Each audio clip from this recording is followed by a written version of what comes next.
Antifa protests turned violent. Members of the extremist group smashing windows of a Marine Corps recruiting office, damaging dozens of vehicles, even throwing explosives at police.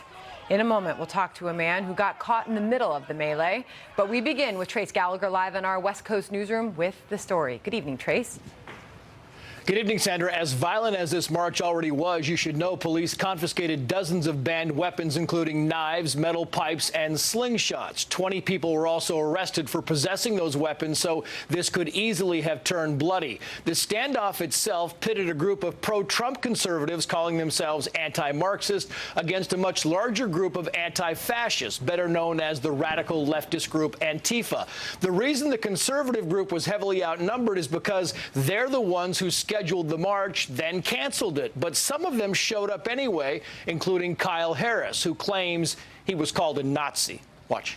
The only thing I can see that's hate that's being spread here is by the opposite end. When you call them or demonize a group of people fascists, when we're far from it. Harris was then reportedly surrounded and shouted down by Antifa. Berkeley police say they're looking at videotapes to identify more suspects, but for now are only identifying the troublemakers as, quote, an extremist element of a large group. Though witnesses and social media posts say the large group of protesters, most of whom were wearing masks, were in fact Antifa, who proceeded to throw fireworks at police officers and smash the windows of a U.S. Marine Corps recruiting office. Watch some of this.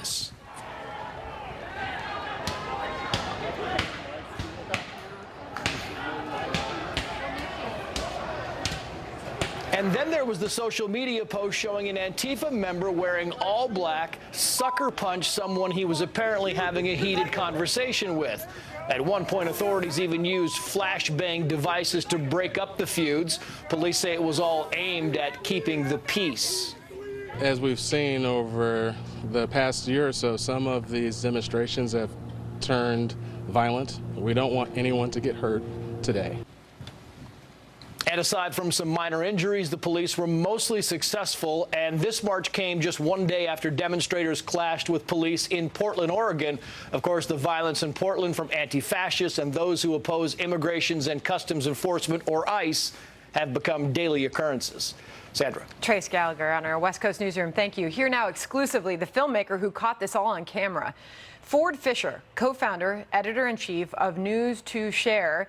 To be clear, all the video we were just showing, it was yours. You saw the little credit up in the top corner. You were standing in the middle of all this. What did you see? Right. So basically, I started at Martin Luther King Park, which was where the actual No to Marxism event was taking place. And there were a number of counter demonstrators, not all of them Antifa, but broadly along the left wing, who were arguing with them and getting into some small scuffles. But a really large group of hundreds of, kind of as you described, Antifa-type people using a black bloc tactic where they all dress uniformly in black, made their way over to this, and police were attempting to repel them with flash grenades and the like. And so when I went to follow this, most of the other media basically was retreating from it because the police couldn't get to where the Antifa were. They were actually moving fences from a construction site to block off the police, and they were moving very fast, kind of destroying property along the way. And so from across the street, I was able to film and zoom in really tight as they did proceed to smash a Marine Corps recruiting office. And then after that, somebody threw a lit torch into a dumpster, basically trying to create a dumpster fire. When that happened, when I filmed that, one individual called on a walkie-talkie to bring over 5 other Antifa-type people, and they basically confronted me and said, get out of here, the police aren't here, so they can't help you. So you were threatened. Essentially threatening me that I would need to leave. And ultimately, I ended up kind of getting sort of lost, and my news director, Alejandro Alvarez, had to help me sending me messages. Well, I made my way back to the original protest. The original protest was had relatively little violence. It was a lot of people yelling at each other and arguing. Most of the violence and kind of property destruction was this sea of Antifa-type individuals who were participating kind of on the outskirts, but not right there at MLK Park. Why did you want to do this? Why were you on the ground filming this?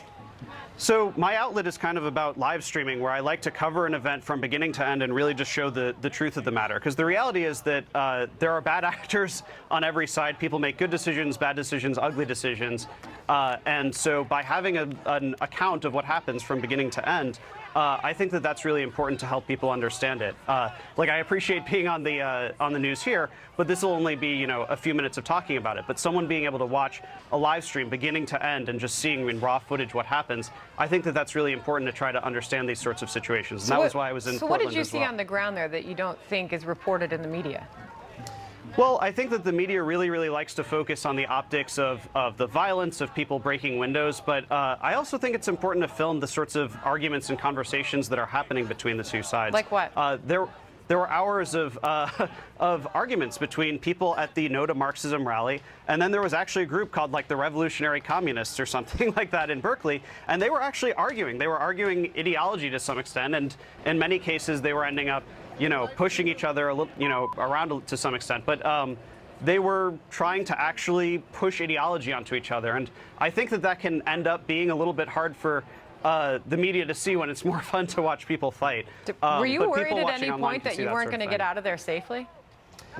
Yeah, I mean, when I was told by the Black Bloc basically to leave, don't continue recording us, I did, and frankly, I have no doubt that I would have been hurt had I not left. Well, Ford, Fischer, we have seen your video. We've been playing it while we've been talking, and it has been spreading. A lot of people are seeking out that video footage because it was dangerous to get it. Thank you for coming on the program tonight to tell your story and what you saw. I really appreciate it. Thank you. Fantastic. Please clap. Because you'd be in jail.